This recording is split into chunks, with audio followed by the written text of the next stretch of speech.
Election day, voters are out now casting their ballots all over the county. Polls have been open for about 4 hours already, and the candidates are doing some 11th hour campaigning. You bet. 10 News reporter Marie Cornell live at the Registrar of Voters with how this heated congressional race between DeMaio and Scott Peters may affect the voter turnout today, Marie.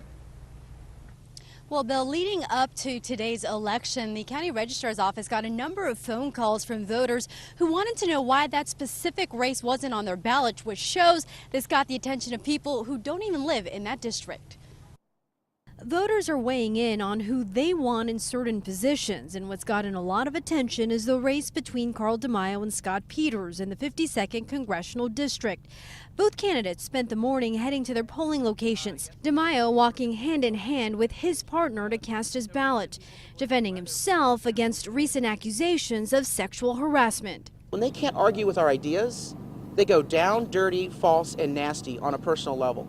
And San Diegans see it for what it is. His opponent Peters voted at a church in La Jolla. He focused on the fight ahead. It's been a tough fight. I don't think there's any doubt about that. What I ask is that whatever people say be honest and be true. And I don't think that that's always been the case on my opponent's side. And this mudslinging has gotten the attention of voters. Election officials say there's a lot of interest in this specific race, getting more people involved in other items on the ballot. When there's been so much money spent on these highly contested races, when voters are seeing it, regardless of whether they live in that certain district, it's going to pique their interest. Voters we talked to said this pushed them to do their homework before heading to the polls. I really just try and focus on the issues. I do my research outside of what I see on the campaigning. I don't like to see that, but still, I think at the end of the day, it's the voters' responsibility to go out, see if that's true or not. Michael Vu tells us he's expecting a 48 to 51% voter turnout, which is about 10% less than in the last gubernatorial election.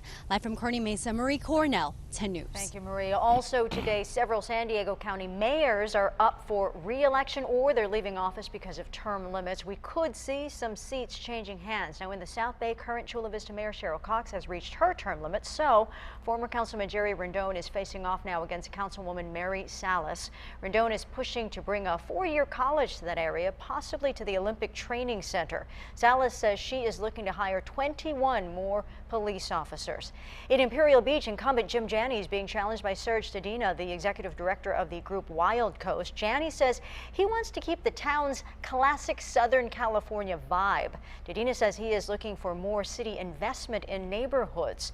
And in the East County, Art Madrid, La Mesa mayor for 24 years, going up against 8-year city councilman Mark Arapostastis. La Mesa residents are also voting on a term limit initiative for their council members. Here's a look at the votes needed to win each of the races. Standard propositions require a simple majority to pass. Local school bond propositions require 55% to pass. Tax propositions like the national city sales tax extension require a 2/3 majority, and races with more than 2 contenders, such as the mayor's race in Escondido and El Cajon, go to the candidate with the most votes, even if it's not a majority of 50% plus 1.